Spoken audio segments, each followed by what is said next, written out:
our initial joy is tempered by reality. So the XFL and the USFL are definitely in the process of merging, and that's going to mean some good and a little bit of loss, I think. But thank you again for joining me here at Citizen Arcane, where we discuss pretty much whatever's on my mind today that has mostly to do with the merger between the USFL and the XFL. Again, thank you so much for those of you who have subscribed to the channel and those of you that have taken the time to give us some clicks, which is kind of what my motivation is here for the whole channel. Although we have invested a little bit in the channel and might do some other channels in the very near future. That said, I wanted to talk a little bit about Deion Sanders before we go too much further. One, he is a disruptive force, which every business, every industry needs at some time. And, again, I don't know that if Deion Sanders and I were in a room together that we would be best buds. In the same way, I don't think Nick Saban and I would be best buds or any of the other disruptive forces that you see out there. But a couple things really hit home for me, at least, and I know that the head coach of a major program is always going to be, it's always going to get a couple puff pieces here and there. The quarterback always does. It's unfortunate, but when you watch these things that are a little bit manipulative, but they'll take the quarterback and they'll have him be best buds with some kid with some terrible disease or whatever. The first one that caught my mind, though, that caught my eye, though, was this interaction that he had with Peggy Copham, who is a woman well into her 90s that has been a fan at Colorado forever, who also had a twin sister who passed, by the way. Well, if you just look at the interactions that he had with her, it seemed genuine to me. Of course, it's meant to make him a more sympathetic character. That's a part of the deal when you watch any of these programs. But there was something about it that I just really appreciated. Another one was where he was consoling a player who had botched a play at a very important time. And that also seemed genuine to me. Now, I could be wrong on that, but I am on the Deion Sanders being successful bandwagon. I hope Shador and his brother do well as well.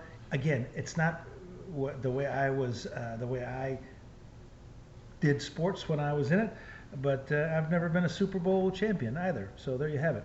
And none of the staff of any NCAA team, XFL, USFL, none of them have called me for my opinion. So there you have it. But what he did at Jackson State, I think, could lead to Jackson State really moving forward and getting more TV time and just all of the good things that can come for a university from sport. But I get that some of that might not be all that popular with people. So onwards now to the XFL USFL merger. This name, the National Spring Football League, I don't think that's going to stick. I also get the feeling that this is not, in fact, a merger of equals. I think for whatever reason that the XFL comes in with the celebrity, with a little bit better on the promotion side of the house, and has a few of the best franchises in the whole spring football world. But I think that the USFL came in as the stronger party. I also get the feeling that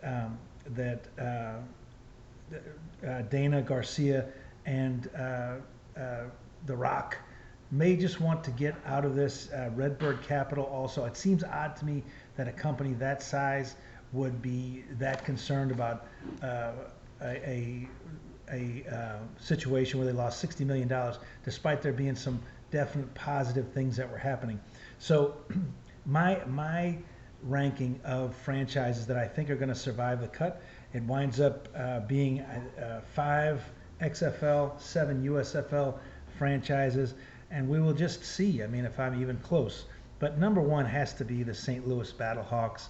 I just think that is the biggest success story of any of these leagues. They did play the half season before and this season now, and the city of St. Louis really seems to be into it. Now, if I'm totally against cities and these governments giving money to sports franchises The Rams got a sweetheart deal. They had the stadium essentially built for them on the St. Louis taxpayers' back. But there are some things that I think the city and the franchise could do to really move things forward. For example, St. Louis's MARTA system, train system, is not nearly as advanced as it is here in Atlanta. I used to live in Singapore. That is where that kind of situation is done right. But if they just had you show your ticket and you get to take the MARTA into the city, I think that would be a big up for all concerned, because what the city wants is people to come in and spend money. And when I went to see the Battlehawks play the Vipers, afterwards we went down onto the landing and it was just dead. That is not what you want, and I don't know if there's other things involved with that. But if I'm the city of St. Louis, I'm going to the Battlehawks, and I'm saying for the 6 or 7 events that you have next year, anybody who shows a ticket gets to ride the MARTA for free. I think that's a big move forward, and it would help with attendance too, because there's a very good chance this year, if St. Louis holds and improves and they're getting 40,000 people a game, that is an unmitigated victory.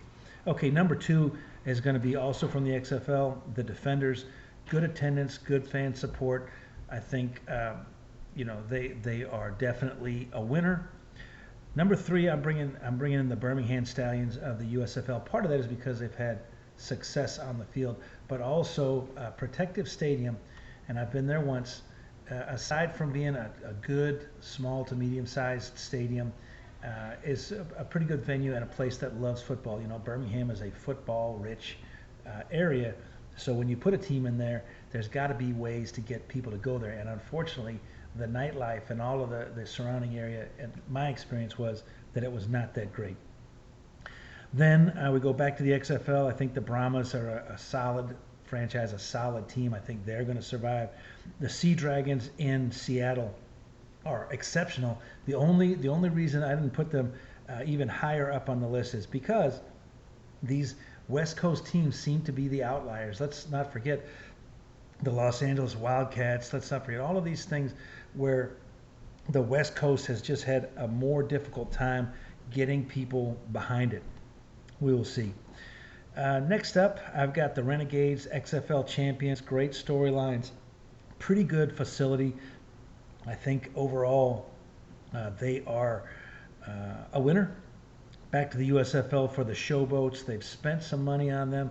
I think that Tennessee is going to be a great market. Again, that is a football-rich area where spring sports have been tried. Let's not forget the Maniacs were there with the old XFL. There have been multiple attempts, but I think this one could work if it's handled well, and they do everything that you need to do to market effectively. Next up, I've got the Breakers, which I think New Orleans is one of those situations. Let's not forget that is where the old USFL team had its second season. I think it was. They were in Boston first, and then down to New Orleans. New Orleans for me at the indoor game, I have followed them through the night, I think it was, and of course the Voodoo, which now are coming back, but they're going to be playing in Lake Charles, and I'm not quite sure how far away Lake Charles is from New Orleans proper. If somebody could advise me of that, that would be great. Next up, I've got the Gamblers from the USFL. I think in the battle of the Houstons, unfortunately, I don't think Houston is going to get to decide with their wallet who is going to be the best team, because the Roughnecks were playing there. We're drawing fairly good crowds by XFL standards, but the Gamblers have never played a game in Houston. Of course, I would love to see if they both coexist for a season, which I think is possible, and then they play a game, and the game decides if it's the Gamblers or the Roughnecks that stay, and I think that could be big fun, especially if the USFL and the XFL had some indulgences. And what I mean by that is allowing single game contracts. I would love to see some players that had name value but for whatever reason are out of the game. Even Colin Kaepernick, I wouldn't mind if they said, you come in here, play 3 or 4 games. It could be a lightning rod, but imagine if you had that game between the Gamblers and the Roughnecks, and the Gamblers had Colin Kaepernick, and the Roughnecks had a veteran of a lot of these leagues in Johnny Manziel. Although Johnny Manziel, I think, is done with football altogether. We will see. Next up, number 10, I've got the Stars, a USFL team. I just think that they need to be a success for spring football to succeed somewhere in Pennsylvania, whether it be the Stars or the next on my list, which is the Maulers. I just think that they need that to be successful. It sounds like that may be a situation where they all wind up in Canton for a while. Again, one of the things I really want to see is with these hub teams, play for a home game. So make that deal with some college somewhere and say, listen, if you win against this other team who is also a hub-only team, you go and you get one home game 2 weeks from now. And I realize it would be a logistical nightmare, but I think it can be done. Last on my list is the Michigan Panthers. I do think they're going to survive. I think that is one of the areas that needs to survive. I think it also is going to spawn a rejuvenation for another team, because these links between the Arena League teams and the indoor teams and the outdoor teams is going to work well for all concerned in much the same way that it does in baseball and hockey. I'd love to know what you think. Have a great day, and